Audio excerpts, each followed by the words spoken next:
اللہ رسول الکریم اما بعد فاعوذ باللہ من الشیطان الرجیم بسم اللہ الرحمن الرحیم یا ایہا الذین آمنوا کتب علیکم الصیام کما کتب علی الذین من قبلکم لعلکم تتقون ایاما معدودات فمن کان منکم مریضا او علی سفر فعدۃ من ایام اخر وعلی الذین یطیقونہ فدیۃ طعام مسکین فمن تطوع خيرا فهو خير له وأن تصوموا خير لكم إن كنتم تعلمون شهر رمضان الذي أنزل فيه القرآن هدى للناس وبينات من الهدى والفرقان فمن شهد منكم الشهر فليصم ومن كان مريضا أو على سفر فعدة من أيام أخر يريد الله بكم اليسر ولا يريد بكم العسر وَلِتُكْمِلُوا الْعِدَّةَ وَلِتُكَبِّرُوا اللَّهَ عَلَى مَا هَدَاكُمْ وَلَعَلَّكُمْ تَشْكُرُونَ صدق الله العظيم وقال رسول الله صلى الله عليه وسلم في آخر شعبان أيها الناس قد أظلكم شهر عظيم شهر مبارك شهر فيه ليلة خير من ألف شهر جعل الله صيامه فريضة وقيام ليله تطوعا من تقرب فيه بخصلة من الخير كان كمن أدى فريضة فيما سواه ومن أدى فيه فريضة كان كمن أدى 70 فريضة فيما سواه شهر أوله رحمة وآخره وأوسطه مغفرة وآخره عتق من النار إلى آخر الحديث صدق رسول الله الكريم وقال تعالى إن الله وملائكته يصلون على النبي يا أيها الذين آمنوا صلوا عليه وسلموا تسليما الصلاة والسلام عليك يا سيدي يا رسول الله وعلى آلك وصحابك يا سيدي يا حبيب الله سارے بھائی محبت ادب کے ساتھ صلاۃ والسلام الصلاة والسلام عليك يا سيدي يا رسول الله وعلى آلك وصحابك يا سيدي يا حبيب الله الصلاة والسلام عليك يا سيدي يا رحمة للعالمين وعلى آلك وأصحابك يا سيدي يا شفيع المذنبين حمد و صلاة کے بعد انتہائی احترام کے قابل فخر القراء استاد القراء جناب قاری محمد حبیب اللہ چشتی صاحب اطال اللہ عمرہ وبارک اللہ فی علمہ وعملہ استاد الحفاظ والقراء جناب مولانا قاری محمد امتیاز صاحب سلمہ اللہ تعالی اور امام مسجد ہذا محترم و مکرم جناب مولانا قاری محمد اشفاق صاحب سلمہ اللہ تعالی فخر سادات فخر اہل سنت حضرت صاحبزادہ پیر سید عبیر شاہ صاحب دامت برکاتہم العالیہ اور بانی دائی محفل عزیزم محمد حیدر بھائی اور ان کے جمیع رفقاء اور معاونین اور حاضرین و سامعین سب سے پہلے میں اس خوبصورت موقع پر یہ استقبال رمضان کے حوالے سے اس محفل کے انعقاد پر انتظامیہ اعضاء کو مبارکباد پیش کرتا ہوں اور دعا گو ہوں کہ رب تعالی ہم سب کی مسائی کو مشکور فرما کر سب کے لیے ذریعہ نجات بنائے۔ یہ مسجد بڑی خوبصورت ہے، میرے گمان میں یہ تھا کہ یہاں پر باقاعدہ طور پر خطبہ جمعۃ المبارک بھی ہوتا ہے۔ قاری صاحب نے بتایا کہ یہاں پر خطبہ جمعہ نہیں ہوتا، مجھے نہیں معلوم کہ دوسری مسجد میں جمعہ کی کیفیت کیا ہے، وہ کچھ معلومات لے کر پھر میں چاہتا ہوں کہ ہماری مساجد آباد ہوں اور ان مسجدوں کو اللہ تعالیٰ کے ذکر سے اور اللہ تعالیٰ کی بارگاہ میں سجدہ ریزیوں سے آباد کیا جائے۔ غالباً طبرانی شریف میں حدیث ہے جس کا مفہوم عرض کرتا ہوں کہ جب نمازی مسجدوں میں نماز پڑھ کے چلے جاتے ہیں تو مسجدیں ایک دوسرے سے باہم گفتگو کرتی ہیں۔ ہم نماز پڑھ کے چلے جاتے ہیں، مسجدیں اپنی پڑوسن مسجدوں سے گفتگو کرتی ہیں، پوچھتی ہیں کہ آج تیرے اندر کتنے لوگوں نے اللہ تعالیٰ کی بارگاہ میں سجدہ ریزی کا شرف حاصل کیا؟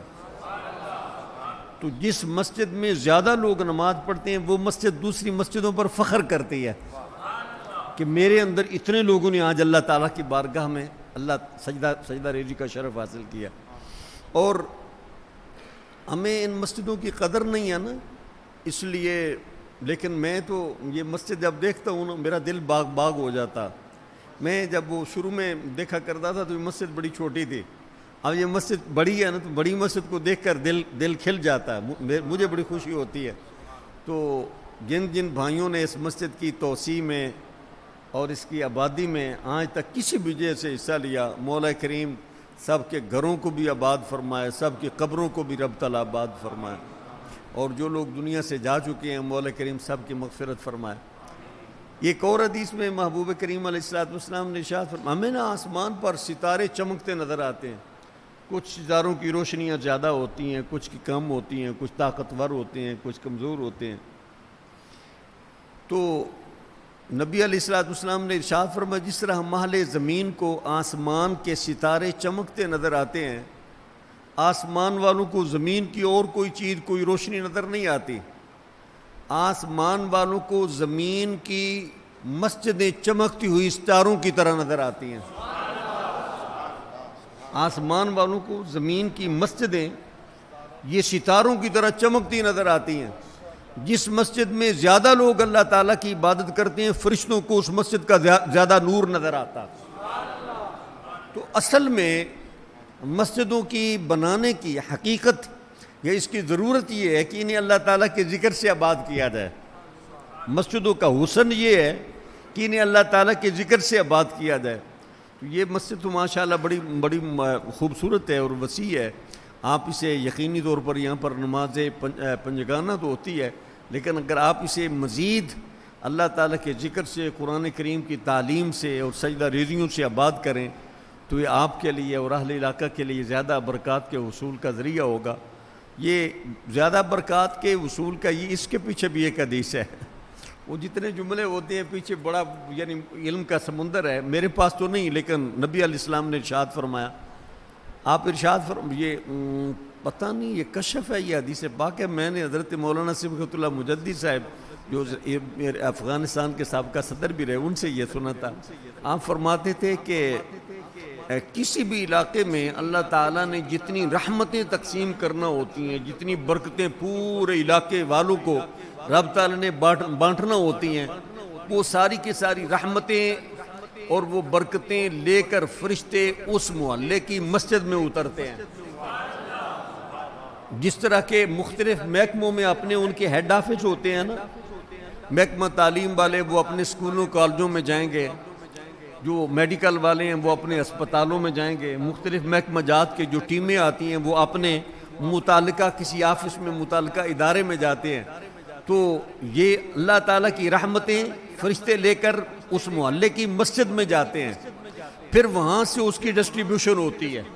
جتنے لوگ وہ طالب ہوتے ہیں اور جتنے لوگ ان رحمتوں کے مستحق ہوتے ہیں، فرشتے بقدر حصہ اور بقدر استعداد اللہ تعالیٰ کی رحمتیں اللہ تعالیٰ کے بندوں میں تقسیم فرماتے ہیں۔ تو مسجدیں آباد کرنا اصل میں یہ نبیوں کا کام تھا، مسجدیں بنانا اور مسجدیں آباد کرنا اصل میں یہ نبیوں کا کام تھا۔ یعنی نبی کریم علیہ السلام کی امت سے پہلے، آپ کی تشریف آوری سے پہلے مسجدیں بناتے بھی نبی تھے، مسجدوں کا انتظام و انصرام بھی نبی کرتے تھے، اور مسجدوں کی آبادی وہ ساری کی ساری ذمہ داری نبیوں کے سپرد ہوتی تھی۔ لیکن قربان جائیں مصطفیٰ کریم علیہ السلام کی عالی نسبتوں پر اور حضور کی محبوبیتوں پر کہ جو کام رب تعالیٰ پہلے اپنے نبیوں سے لیتا تھا، رب تعالیٰ نے وہ کام حضور کے غلاموں سے لینا شروع کر دیا۔ اللہ اکبر یا رسول اللہ۔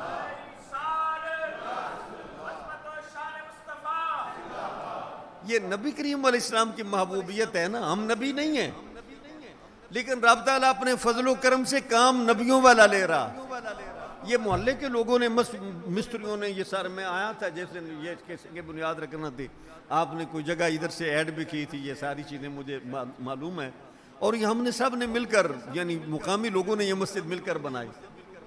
لیکن قرآن ارشاد فرماتا ہے اذ یرفع ابراہیم القواعد من البیت و اسماعیل. کعبہ شریف کی تعمیر اللہ تعالیٰ کے دو نبیوں حضرت ابراہیم اور اسماعیل علیہ السلام نے کی. ان کی تعمیر، حالانکہ ابراہیم علیہ السلام پیشے کے اعتبار سے مستری نہیں تھے، پیشے کے اعتبار سے پروفیشن کے اعتبار سے حضرت ابراہیم علیہ السلام وہ مستری نہیں تھے. ان کا کام مسلم شریف میں حدیث ہے کانا بزادن، آپ کپڑے کا کاروبار کرتے تھے. بعد حدیثوں میں آپ نے بہت زیادہ بکریاں رکھی ہوئی تھیں، جانور رکھے ہوئے تھے، وہ گائیں رکھی ہوئی تھیں، اور اس طرح ان کا تجارت کا مال بہت زیادہ تھا. لیکن یہ اللہ تعالیٰ کی طرف سے یہ حضرت ابراہیم علیہ السلام کے جو اعزازات ہیں نا، آنر کے جو کام ہیں، بڑے بڑے کام، ان میں سے حضرت ابراہیم علیہ السلام کا ایک اعزاز یہ ہے کہ ابراہیم علیہ السلام معمار کعبہ ہیں. کعبہ کے بنانے والے ابراہیم علیہ السلام. رب تعالیٰ چاہتا فرشتوں سے بنوا لیتا، لیکن رب تعالیٰ اپنے خلیل کو عزت دینا چاہتا تھا، تو رب تعالیٰ نے اپنے کعبہ شریف کی تعمیر کے لیے ابراہیم علیہ السلام کا انتخاب کیا. وہ تو نبی تھے، ان کا اعزاز بنتا ہے کہ وہ اللہ کا گھر بنائیں. لیکن حیرانگی ہوتی ہے مصطفیٰ کریم علیہ السلام کے ہم ادنا غلاموں پر کہ ہم کچھ بھی نہیں، نبی نہیں ہیں، صرف نبی علیہ السلام کے کلمہ گو ہیں، حضور کے امتی ہیں. لیکن رب تعالیٰ نے مصطفیٰ کریم علیہ السلام کی نسبت اور حضور کی غلامی کی وجہ سے ہم غلاموں سے وہ کام لے لیا جو اللہ تعالیٰ اپنے نبیوں سے لیا کرتا تھا. تم لوگ بڑے مبارک ہو. نبی کریم علیہ السلام نے ارشاد فرمایا، مجھے نہیں معلوم کہ آپ میں سے تم میں سے کتنے لوگ مسجد کو کتنا ٹائم دیتے ہیں.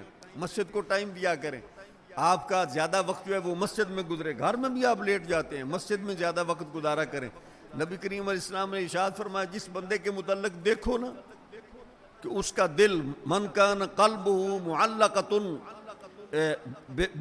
بالمسجد، جس بندے کے متعلق تم دیکھو کہ اس کا دل مسجد کے ساتھ لٹکا رہتا، مسجد کے ساتھ بندھا رہتا، وہ گھر میں جاتا ہے تھوڑی دیر کے بعد پھر اسے یاد آ جاتی اوہو اگلی نماز کا ٹائم ہونے والا ہے، میرے پاس فارغ وقت ہے، میں نے یہاں بھی بیٹھنا ہے، مسجد میں جا کر بیٹھ جاؤں تو وہ میرے لیے زیادہ مفید ہوگا. اور پھر گھر میں جاتا ہے، پھر وہ مسجد میں آ جاتا ہے، جاتا ہے پھر مسجد میں آ جاتا ہے. نبی اکرم صلی اللہ علیہ وسلم نے ارشاد فرمایا، گواہی دے دو کہ وہ بندہ ایمان والا. جس بندے کا تعلق مسجد کے ساتھ لٹکا رہے، حضور فرماتے ہیں اس کے متعلق گواہی دے دو کہ وہ بندہ با ایمان ہے. اس لیے کہ اللہ تعالیٰ ارشاد فرماتا ہے انما یامر مساجد اللہ من آمن باللہ والیوم الاخر وجاہد فی سبیل اللہ واقام الصلاۃ وآتى الزکاۃ ولم یخش الا اللہ. اللہ تعالیٰ ارشاد فرماتا ہے جو بندے اللہ تعالیٰ کی مسجدیں آباد کرتے ہیں وہ لوگ ہیں جو ایمان لاتے ہیں اللہ تعالیٰ پر اور یوم آخرت پر، اور نمازیں قائم کرتے ہیں، زکوٰۃ ادا کرتے ہیں، اللہ تعالیٰ کے علاوہ وہ کسی سے ڈرتے نہیں، اور وہی لوگ اصل میں کامیاب ہیں. تو یہ بہت بڑا اعزاز ہے اور اس مسجد کو ہم نے آباد کرنا ہے. پہلے سے زیادہ اس کی آبادی میں، اس کی خوبصورتی میں، اس کی تزئین و آرائش میں یہاں پر لوگ جو آتے ہیں انہیں یہاں پر سہولیات دینے میں، فیسیلیٹیٹ کرنے میں آپ سارے لوگوں نے بڑھ چڑھ کر حصہ لینا ہے. اور اللہ تعالیٰ آپ کو اس کے بدلے میں ایسی جزائیں عطا فرمائے گا کہ آپ یہ اس کا تصور بھی نہیں کر سکیں گے. وہ گوگی کی ایک فیملی ہے کہ نوجوان تقریباً اس وقت اس کی عمر راؤنڈ اباؤٹ 30 برس کی ہوگی. بہت خوبصورت نوجوان ہے، داڑھی شریف رکھی ہوئی ہے، رنگ بڑا صاف ہے. میں نے کہا یار آپ کے کزن اتنے وہ دوسرے جو یعنی آپ کی فیملی ہیں، دادا پردادا کی جو اولاد ہیں وہ اتنے خوبصورت نہیں ہیں. تو یہ جو فیملی ہوتی ہے نا، فیملی میں تقریباً ایک جیسا جینیٹک سسٹم ہوتا ہے. میں بھی جانتا ہوں ہیومن ریسز کو، آپ بھی جانتے ہیں. تو اس میں تقریباً وہ رنگ اور وہ نقش و نگار وہ ایک جیسے ہوتے ہیں. میں نے کہا آپ کے جو بہن بھائی ہیں یہ دو چار، یہ زیادہ آپ کے دادا کی اولاد جو ہے وہ زیادہ خوبصورت ہے، تو اس کی کیا وجہ؟ اس نے کہا مجھے تو نہیں پتا. ایک دن ان کا باپ مجھے وہ یعنی ملا تو میں نے اس سے پوچھا، کہنے لگا ہماری دادی مسجد کی صفائی کرتے تھے، ہماری دادی مسجد کی صفائی کرتی تھی. تو میں نے کہیں یہ پڑھا تھا کہ جو مسجد کا کوڑا ہوتا ہے یہ اہل جنت کے لیے زیب و زینت کا اور بیوٹی کا یہ سامان بنے گا. ہم یہاں پر یہ بناتے ہیں نا، کریمیں لگاتے ہیں حسن کے لیے، تو اہل جنت کے لیے حسن کا سبب رب تعالیٰ مساجد کے کوڑا کو بنا دے گا، دھول کو بنا دے گا۔ مسجداں دے وچ آ کے اپنی نبی کریم علیہ الصلوۃ والسلام جڑی حدیث پاک ہے لیلۃ القدر والی، اون دے وچ مسجد نبی شریف کچی سی، تو اس رات بارش ہوئی سی تے نبی کریم علیہ الصلوۃ والسلام نے اس کچی زمین دے اوتے چکڑ بن گیا نا، پانی جدوں آیا تے نبی کریم علیہ السلام نے سجدہ کیتا، صحابہ فرماندے نے وہ چکڑ حضور دی پیشانی تے لگ گیا۔ تو یہ نیچے یہ قالین ہو ٹھیک ہے، اور یعنی ہیں اس کا جواد ہے، لیکن کبھی کبھی کچی زمین پہ بھی سجدہ کرنا چاہیے، بڑا مزہ بہت آتا۔ کسی دن ہم نے یہ کر کے دیکھنا۔ بہرحال اس مسجد کو زیادہ سے زیادہ آباد کرنا ہے، اور یہاں پر اس کی آبادی یہ ہے کہ یہاں پر قرآن کریم کی تعلیم و مزید پہلے سے زیادہ وہ آپ کریں گے۔ تو اصل میں آج آپ نے جو محفل کا اہتمام کیا ہے، در بھائی وہ تشریف لے گئے، اصل میں یہ سمجھتا ہوں کہ آپ لوگ بہت اچھے ہیں۔ یہ چاہیے تو یہ تھا کہ ہم لوگ آپ سے ڈیمانڈ کرتے، یار اسی تہاڈی مسیت جلسہ کرنا چاہتے ہیں، یہ سن چاہیے سی کہ اسی تمہیں کہیں کہ تہاڈی مسیت جلسہ کرنا چاہتے ہیں، تسی بڑے ہی چنگے ہو جڑے تسی کہیں ہو بھی اسی مسجد اسی اپنی مسیت جلسہ کرنا چاہتے ہیں تو تسی آؤ، کہ تسی ساڈے نال بہتے چنگے ہو۔ اصل میں ان دنوں میں جب کہ شعبان المعظم ختم ہو رہا ہو اور رمضان المبارک ابھی نہ آیا ہو، ایسے موقع پر رمضان المبارک کی آمد کے متعلق جلسہ کرنا، لوگوں کو واعظ کرنا، یہ نبی کریم علیہ السلام کی سنت ہے۔ اللہ اکبر، یا رسول اللہ، زندہ باد۔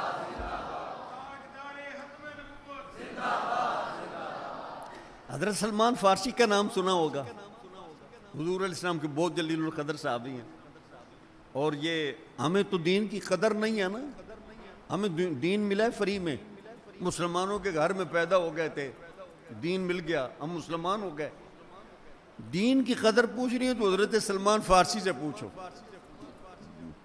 آپ ایران کے اپنے گاؤں کے چودھری اور رئیس کے بیٹے تھے، ڈھیر ساری زمینیں تھی، بہت مالدار آدمی تھے، اور خاندانی مذہب جو ہے وہ آتش پرستی تھا، آگ جلا کر اس کی عبادت کرنا، اور وہ باپ انہیں بھیجتا تھا اپنی کھیتوں کی حفاظت کے لیے اور وہ رکھوالی کے لیے، لیکن راستے میں عیسائیوں کا گرجا تھا، وہ عیسائی راہبوں کو دیکھتے عبادت میں تو انہیں ان کا طریقہ پسند آیا، تو انہوں نے چپکے عیسائی مذہب کی تعلیم لینا شروع کر دی، اور جب وہ وہاں کا راہب انہیں وہ ان کی تعلیم دے چکا، اس نے کہا اس سے آگے میں آپ کو کچھ نہیں بتا سکتا، اگر تو اس سے مزید آگے حضرت عیسیٰ علیہ السلام کا دین سیکھنا چاہتا ہے تو پھر ملک شام میں، سیریا میں، وہاں ہمارے سینئرز موجود ہیں، وہاں پر چلا جا، فلاں دن قافلہ جائے گا۔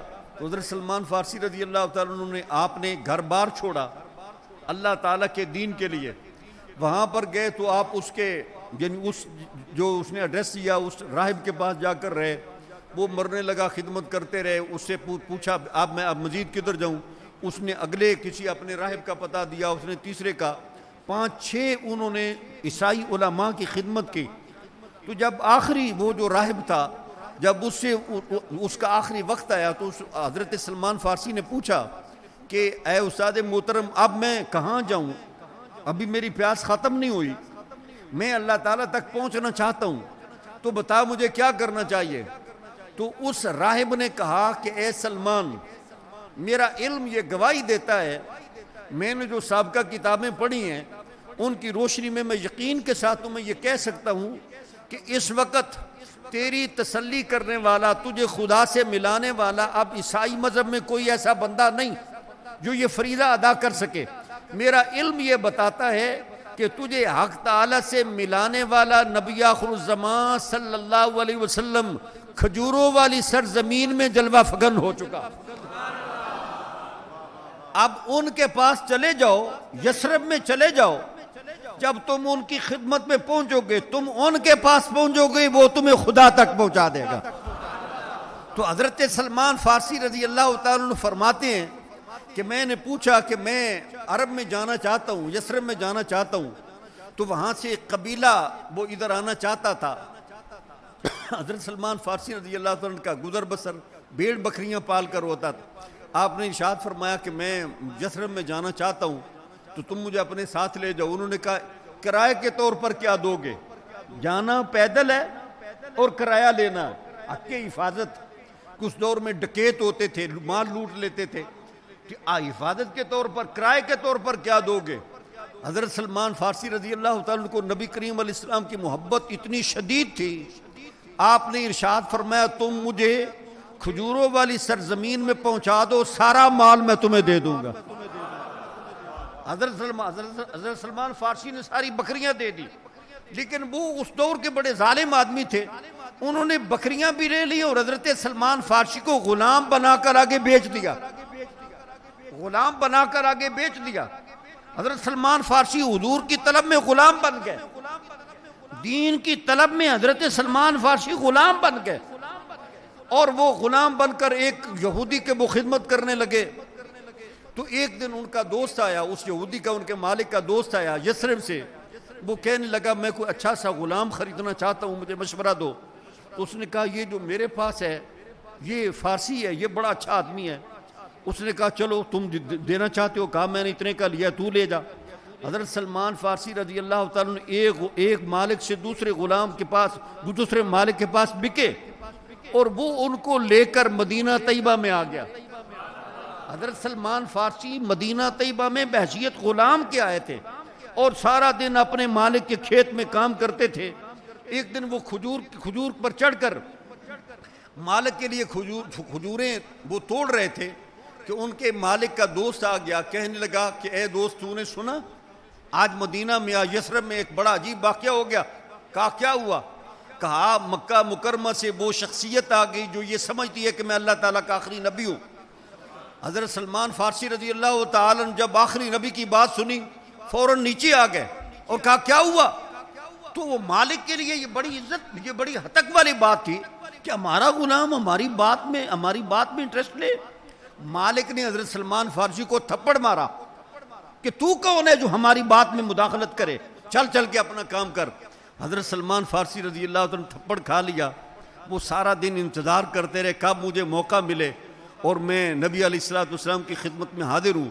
تو انہوں نے اپنے سابقہ استاد سے یہ معلوم کر رکھا تھا کہ اگر میں نبی آخر الزمان صلی اللہ علیہ وسلم کی خدمت اقدس میں پہنچنے میں کامیاب ہو جاؤں تو مجھے کیسے پتہ چلے کہ وہ اللہ تعالیٰ کے سچے نبی ہیں, ان کی کوئی علامت بتا.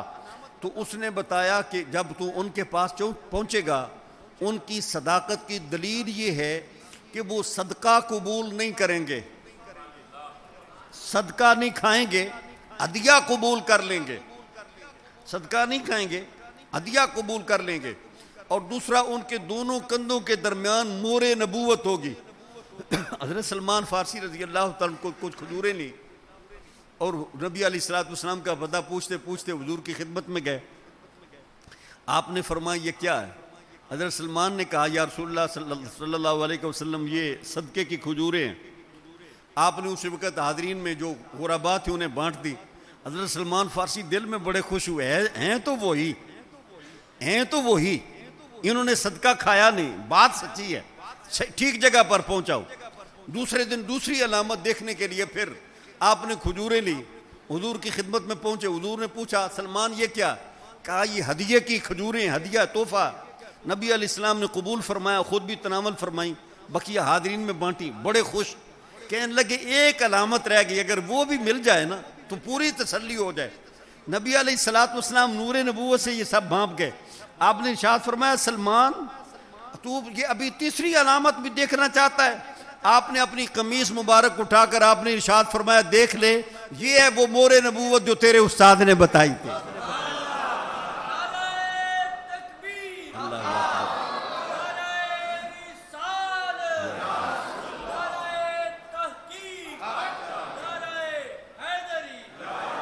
آپ کا کلمہ پڑھ لیا, مسلمان ہو گئے. عرض کرتے ہیں یا رسول اللہ صلی اللہ علیہ وسلم یہودی کا غلام ہوں اور وہ بڑا ظالم ہے, مجھے آپ کی خدمت میں آنے سے روکتا ہے. نبی علیہ السلام نے ارشاد فرمایا کہ اس سے مکاتبت کر لو. مکاتبت ہوتی ہے کہ اپنے غلام کو, اپنے مالک کو پیسے کما کر اتنے اس دور میں دے دیتے تھے جتنی اس کی پرائس ہوتی تھی, 10 لاکھ یا 2,000 10,000 جتنا بھی. تو اس نے حضرت سلمان فارسی کو آزاد نہیں کرنا چاہتا تھا. اس نے کہا کہ یہ 100 کھجور کے پودے لگاؤ, جب یہ جوان ہو جائیں گے, پھل دینے لگ جائیں گے, اور ایک اوقیہ چاندی, جب یہ پودے جوان ہو جائیں گے تو پھر میں تمہیں آزاد کر دوں گا. اب کھجور کا پودا جوان ہونے میں بڑا وقت لگتا. نبی علیہ الصلوۃ والسلام کی خدمت میں حاضر ہوا, آپ نے ایک اوقیہ چاندی ویسے عطا فرما دی, اور آپ نے صحابہ سے ارشاد فرمایا چلیں چل کر حضرت سلمان فارسی رضی اللہ تعالیٰ عنہ کی کھجوریں لگاتے ہیں. آپ نے جا کر وہ کھجوریں لگائیں, صبح کو دیکھا وہ کھجوریں جوان ہو گئیں, ان پر پھل بھی لگ گیا, اور شرط کے مطابق حضرت سلمان فارسی رضی اللہ تعالیٰ عنہ آزاد کر دیا گیا. حضرت سلمان فارسی پھر انہیں یہ مقام ملا. یہ بے شمار صحابہ ہیں, نبی علیہ الصلوۃ والسلام کے گھر والے, سرکار کی اہل بیت, سرکار کے اہل بیت, سرکار کی بیویاں, سرکار کے صاحبزادے صاحبزادیاں, آپ کے داماد. ان کے علاوہ حضرت سلمان فارسی رضی اللہ تعالیٰ عنہ وہ خوش نصیب ہیں کہ حضور علیہ السلام نے فرمایا سلمان و منا اہل البیت. سلمان پیدا تو فارس میں ہوا ہے, لیکن فارس میں پیدا ہونے کے باوجود سلمان میرے اہل بیت میں سے ہے. نبی کریم علیہ السلام فرماتے ہیں سلمان اہل بیت میں سے ہے.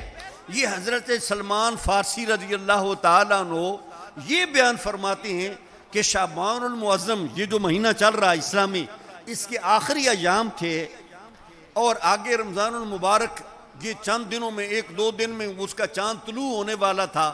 نبی کریم علیہ السلام نے ہم صحابہ کو جمع کیا, جمع کر کے آپ نے خطبہ دیا. آپ نے ارشاد فرمایا حمد و صلات کے بعد ایھا الناس قد اظلکم شہر عظیم شہر مبارک شہر فی لیلۃ خیر من الف شہر. اے لوگو, تم پر بڑی عظمتوں والا مہینہ سایہ فگن ہے. ابھی تمہارے پاس بہت عظمت والا, بڑی قدر والا مہینہ آنے والا, شہر المبارک, بڑی برکتوں والا مہینہ. یہاں آگے جانے سے پہلے میں یہ عرض کروں, ہم میں سے عام بندہ یہ جج نہیں کر سکتا, تمیز نہیں کر سکتا کہ وقت کی اس اکائی میں اور اس اکائی میں فرق کیا. ہمارے نزدیک ہر دن ایک جیسا ہوتا, ہر دن مشرق سے سورج نکلتا, مغرب میں غروب ہو جاتا, دوپہر کو سورج سر پہ آ جاتا, اس کی روشنی ایک جیسی ہوتی ہے, اس کی دھوپ ایک جیسی ہوتی ہے, اور اس کی مقدار ایک جیسی ہوتی ہے. ہم میں سے کوئی بندہ یہ نہیں سمجھ سکتا کہ اس وقت کی اس اکائی میں برکت کہاں سے آ گئی. لیکن اللہ تعالیٰ جن شخصیات کو اپنا نبی بناتا, انہیں ایسی نظر عطا فرماتا, ایسی عینک عطا فرما دیتا ہے کہ وہ ان اوقات میں اللہ تعالیٰ کی بارگاہ سے نازل ہونے والی رحمتوں اور اللہ تعالیٰ کے انوار کا مشاہدہ کر کے لوگوں کو بتاتے ہیں, لوگوں تم نہیں دیکھ سکتے, تمہاری نظر میں سارے اوقات ایک جیسے ہیں, لیکن اگر تم نبوت کی نظر سے دیکھو تو جو رمضان المبارک کے لمحات ہیں وہ خاص برکتوں والے لمحات ہیں, خاص برکتوں والے لمحات ہیں. ان لمحات میں اللہ تعالیٰ کی بارگاہ میں نیکیوں کا ثواب اور ریٹ بڑھ جاتا. ہم آج اگر ایک فرض پڑھیں, اس فرض کا ثواب صرف ایک فرض کا, اگر نفل ادا کریں تو اس نفل کا ثواب ایک نفل کا, نفلی صدقہ کریں تو نفلی صدقے کا ثواب نفل کا, فرض نماز پڑھیں, فرض صدقہ کریں تو اس کا ثواب ایک فرض کا. لیکن نبی کریم علیہ الصلوۃ والسلام کی رحمت پہ قربان چاہیں, جس رحمان و رحیم نے مصطفیٰ کریم علیہ الصلوۃ والسلام کو رحمت للعالمین بنا کر بھیجا, فرمایا مصطفیٰ کریم آپ کو رمضان المبارک عطا فرما رہا ہوں. رمضان المبارک میں ایسی رحمتیں ہوں گی کہ رمضان المبارک میں اگر کوئی آپ کا امتی ایک نفل ادا کرے گا تو ثواب نفل کا نہیں ملے گا بلکہ فرض کا عطا کیا جائے گا. اب ہمیں نہیں معلوم کہ فرض اور نفل کے ثواب میں فرق کتنا. ہمارے نزدیک شاید ایسے ہی ہے کہ فرض نفل برابر ہیں, لیکن نبی کریم علیہ السلام نے فرمایا, میرا رب فرماتا ہے کہ جو بندہ آپ کی امت میں سے رمضان المبارک میں ایک فرض ادا کرے گا, میں اسے ایک فرض کا نہیں بلکہ 70 فرضوں کا ثواب عطا فرماؤں. ایک نماز پڑھو گے تو ریٹ 70 گنا بڑھ جائے گا, ایک نفل پڑھو گے تو رب تعالیٰ اس نفل کو بڑھا کر فرض بنا دے گا. یہ کیا, یہ رحمتوں کا مہینہ ہے, نبی کریم علیہ السلام نے فرمایا پہلا عشرہ رحمت، دوسرا عشرہ مغفرت، تیسرا عشرہ جہنم سے آزادی۔ اور نبی کریم علیہ السلام نے دوسری حدیث میں ارشاد فرمایا، بخاری شریف میں، حضرت ابو ہریرہ رضی اللہ تعالیٰ راوی ہیں، نبی کریم علیہ السلام فرماتے ہیں اذا جاء رمضان فتحت ابواب الجنہ وغلقت ابواب جہنم وسلسلت الشیاطین او کما قال صدق رسول اللہ الکریم۔ ہم عام طور پر یہی معنی کرتے ہیں جب رمضان المبارک آتا ہے تو جنت کے دروازے کھول دیے جاتے ہیں، جہنم کے دروازے بند کر دیے جاتے ہیں، لیکن وہ ہمارے عربی شیخ ہیں بغداد شریف والے، کل ان کا خطاب تھا اور میں ساتھ وہ ترجمہ کے لیے وہ مدعو تھا، تو آپ نے ارشاد فرمایا، یہ جو نبی کریم علیہ السلام نے ارشاد فرمایا نا اذا جاء رمضان فتحت ابواب الجنہ، آپ نے فرمایا یہ جو حضور علیہ السلام نے ارشاد فرمایا یہ رمضان المبارک کے اندر نہیں فرمایا، رمضان سے پہلے فرمایا۔ حضور علیہ السلام کا یہ جو فرمان ہے نا، یہ حضور علیہ السلام نے رمضان کی آمد سے قبل ارشاد فرمایا۔ جب رمضان آتا ہے تو جنت کے دروازے کھول دیے جاتے ہیں، فرماتے ہیں کہ جنت کا دروازہ ایک ہے بڑا نرمی سے پیار سے یوں کر کے پولا سا یوں کر کے کھول دینا، لیکن فرماتے ہیں یوں نہیں، فتحت کا معنی یہ ہے کہ جب کوئی کسی محکمے کا کوئی ہیڈ آ جائے، مثال کے طور پر اسمبلی ہال میں وزیر اعظم آ جاتا، صدر اس میں صدر یا پریزیڈنسی میں پریزیڈنٹ آ جاتا ہے، جی ایچ کیو میں کہیں کوئی جرنیل آ جاتا، یا یہاں کسی چھوٹے ادارے میں کوئی سکول ہو تو وہاں کا کوئی ضلعی انتظامیہ کا کوئی افسر آ جائے، تو وہ جتنی انتظامیہ کے لوگ ہوتے ہیں اس کی آمد پر وہ دروازے بڑے نرمی سے آہستہ سے بڑے ڈھیلے سستی سے نہیں کھولتے، انتظامیہ والے جلدی جلدی ٹھک ٹھک وہ دروازے کھولتے ہیں۔ تو وہ فرماتے ہیں فتحت کا معنی یہ ہے کہ جب رمضان آتا ہے تو رب تعالیٰ کی رحمتوں کے فرشتے جنت کے گیٹ کے پر وہ ٹھک ٹھک زور زور سے خوش ہو کر اللہ تعالیٰ کی جنت کے دروازے کھول دیتے ہیں، وَغُلِّقَتْ أَبْوَابُ جہنم، اور تیزی سے زور سے جہنم کے دروازے بند کر دیے جاتے ہیں۔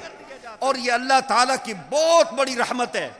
آپ نے یہ تو سنا کہ اللہ تعالیٰ فرماتے ہیں رحمتی وسعت کل شیء، میری رحمت ہر شے سے زیادہ وسیع ہے۔ جہنم بہت بڑا ہے، جہنم بہت بڑا ہے، اللہ تعالیٰ نے جہنم کو بھرنے کا وعدہ بھی فرمایا، لیکن جہنم کے دروازے 7 ہیں، جہنم کے دروازے 7 ہیں۔ جہنم اللہ تعالیٰ کی قہر و غضب کی جگہ، جہنم کے دروازے 7 ہیں، لیکن جنت کے دروازے 8 ہیں، جنت کے دروازے 8 ہیں، اور یہ اس لیے کہ جنت اللہ تعالیٰ کی رحمت کا مستقر ہے، اور اللہ تعالیٰ کی رحمت ہر شے سے زیادہ وسیع ہے، ہر شے سے زیادہ وسیع ہے۔ اور یہ اللہ تعالیٰ رمضان المبارک میں جنت کے دروازے کھول دیتا، اس کا ایک معنی تو یہ ہے کہ رب تعالیٰ اپنے بندوں کو ایسی نیکیاں کرنے کی توفیق دے دیتا ہے، جو بندہ وہ نیکی کرتا ہے رب تعالیٰ اس نیکی کو اس بندے کے لیے جنت کے داخلے کا سبب بنا دیتا۔ دوسرا یہ کہ واقعتاً اللہ تعالیٰ جنت کے دروازے کھول دیتا۔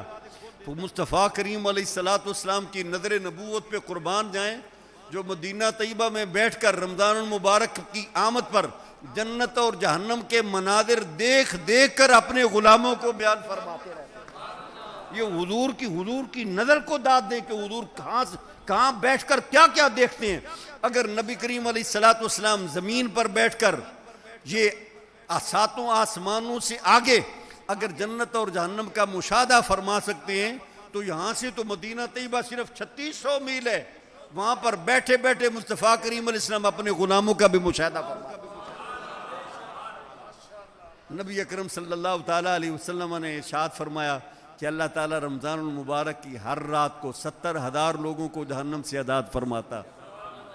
رمضان المبارک میں جو بندہ روزہ رکھتا، رب تعالیٰ رمضان المبارک کے روزوں کو بندے کی مغفرت کا سبب بنا دیتا۔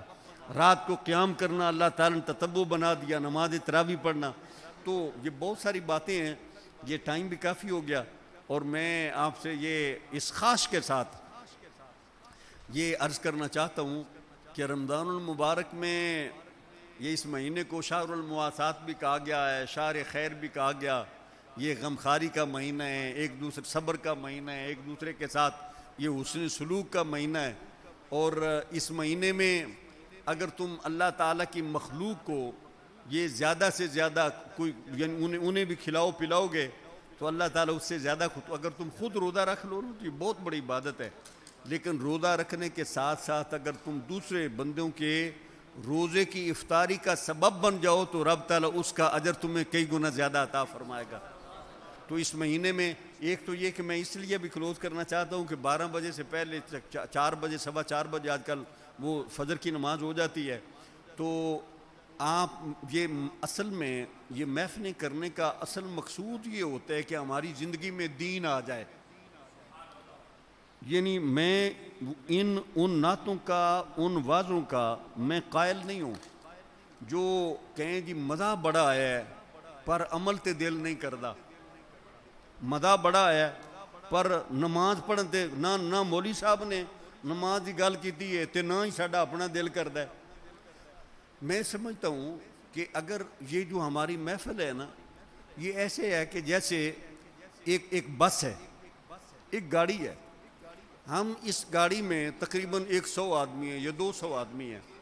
ہم سارے کے سارے اپنے اللہ تعالیٰ کی طرف سفر کرنا چاہتے ہیں. اگر اس محفل میں حاضری کے بعد ہمارے اندر نیکی کرنے کی مقدار بڑھ جائے، اللہ تعالیٰ کی محبت پیدا ہو، اپنی غلطیوں کوتاہیوں کا احساس پیدا ہو، انسان ازالے کی کوشش کرے اور انسان اپنے نفس سے ایک بالشتی سے اپنے نفس سے دور ہو کر اللہ تعالیٰ کے قریب ہو تو یہ مجلس ہمارے لیے خیر ہے. ہم اللہ تعالیٰ کی طرف سفر کرنے میں کامیاب ہیں. اگر ہم اس سے زیادہ دور چلے جائیں، مجلس میں آئے لیکن اس کے بعد نہ عشاء کی نماز پڑھی نہ فجر کی نماز پڑھی تو ہم بجائے اللہ تعالیٰ کے قریب ہونے کے ہم اللہ تعالیٰ سے دور ہو گئے. ہمیں یہ جائزہ لینا چاہیے کہ ہم کہاں کھڑے ہیں. اگر ہم یہاں رات ساری محفل کرتے رہیں لیکن فجر کی نماز ہم نہ پڑھیں تو ہم اللہ تعالیٰ سے ہم دور ہو جائیں گے. یہ نماز اللہ تعالیٰ کا قرب دیتی ہے.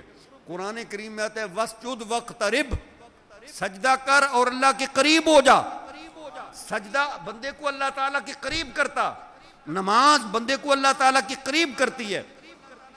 جب ہم نے ان محافل میں حاضر ہو کر اپنی مغفرت کا سامان نہیں کرنا ہے تو ہم تو گھاٹے میں چلے گئے. میں یہ اختتام میں یہ ساری باتیں یار آپ سے کرنا چاہتا ہوں. فضائل بہت زیادہ ہیں، مسائل بھی بہت زیادہ ہیں، آپ سے عرض کر سکتا ہوں لیکن کل بھی آپ نے سنے ہیں، آپ نے جمعے بھی پڑھنے ہیں. ابھی سے آپ کمر بستہ ہو جائیں.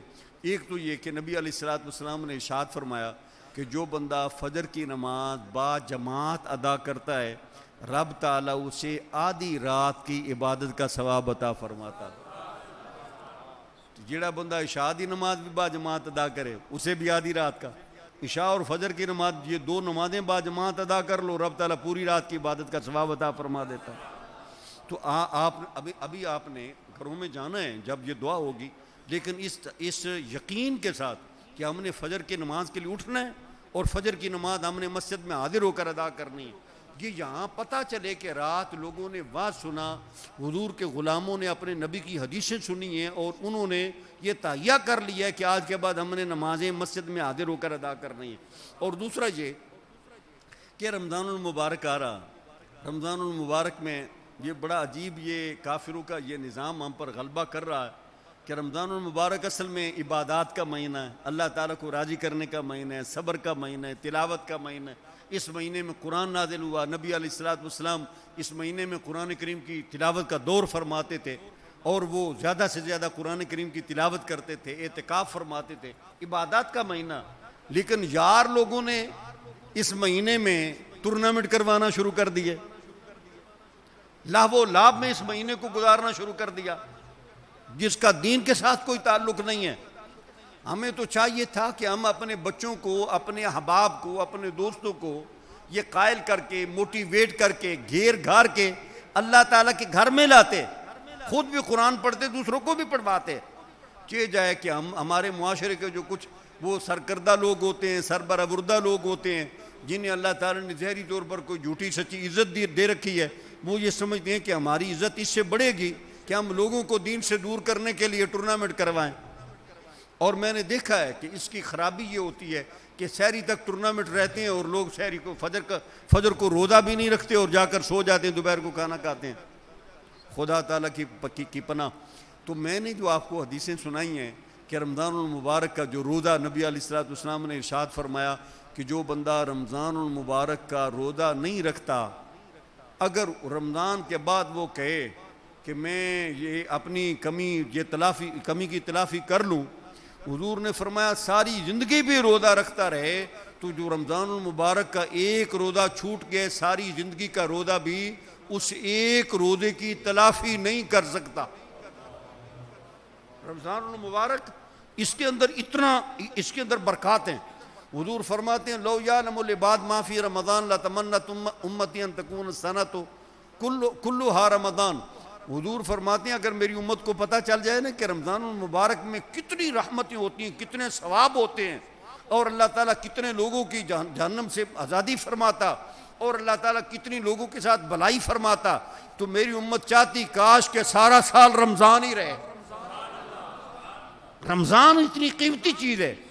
اور حضور علیہ السلام نے یہ جو شروع میں خطبہ دیا اس لیے دیا تھا تاکہ لوگ رمضان المبارک کی آمد سے قبل ہی کمر بستہ ہو جائیں اور وہ تہیہ کر لیں کہ ہم نے رمضان المبارک کی راتوں اور دنوں میں سے ایک لمحہ بھی ہم نے ضائع نہیں کرنا، نمازیں با جماعت ادا کرنی ہے، رمضان المبارک کے روزے رکھنے ہیں، رات کو نماز تراویح بھی پڑھنی ہے، لوگوں کی ہم نے حتی الامکان سحری یا افطاری بھی ہم نے کروائیں گے نا انشاءاللہ العزیز۔ اللہ تعالیٰ عمل کی توفیق عطا فرمائے۔ اور رمضان المبارک میں قرآن کریم کی تلاوت بھی ضرور کرنی ہے۔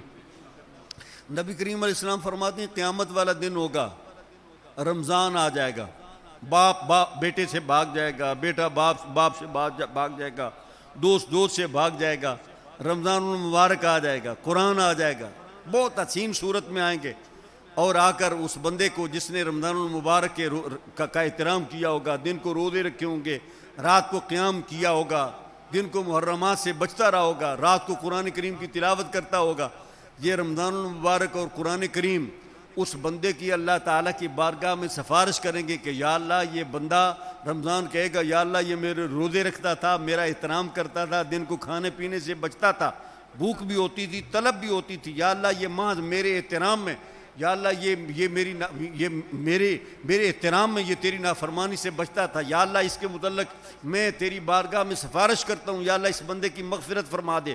قرآن بھی کہے گا کہ یا اللہ یہ بندہ تھکا ہوا ہوتا تھا، رات کو سونا چاہتا تھا، نیند کا غلبہ ہوتا تھا، لیکن پھر بھی تیری محبت میں یہ میری تلاوت کرتا تھا اور میرے احکامات پر عمل کرتا تھا، یا اللہ اس بندے کی مغفرت فرما دے۔ نبی کریم علیہ السلام فرماتے ہیں رمضان اور قرآن یہ دونوں قیامت والے دن اپنے محسنین کے، اپنے احترام کرنے والوں کی سفارش کریں گے، اور رب تعالیٰ رمضان اور قرآن کی سفارش ان بندوں کے حق میں قبول فرما کر ان لوگوں کی مغفرت فرما کر انہیں جنت عطا فرما دے۔ تو پھر رمضان المبارک کی قدر کرنی ہے نا۔ یہ وعدہ ہو گیا کہ رمضان المبارک میں ہم نماز پنجگانہ کی پابندی کریں گے، رمضان المبارک کی حتی الامکان اگر کوئی عارضہ نہ ہوا تو انشاءاللہ روزے رکھیں گے، اور رمضان المبارک میں انشاءاللہ روزانہ قرآن کریم کی تلاوت کریں گے، نماز تراویح بھی پڑھیں گے، اور یہ جو ویڈیو گیموں میں اور فلموں میں، موویوں میں اور چیٹ میں اور یہ ٹورنامنٹ میں، کھیلوں میں رمضان المبارک کے لمحات ضائع نہیں کریں گے انشاءاللہ العزیز۔ اللہ تعالیٰ رمضان المبارک کو ہمارے لیے سلامتی والا نبی کریم علیہ السلام رمضان المبارک کی آمد سے قبل ایک دعا کرتے تھے، آپ فرماتے تھے اللہم سلم لنا رمضان وسلمنا لرمضان، یا اللہ رمضان المبارک کے حقوق کی ادائیگی کے لیے یا اللہ ہمیں سلامتی عطا فرما۔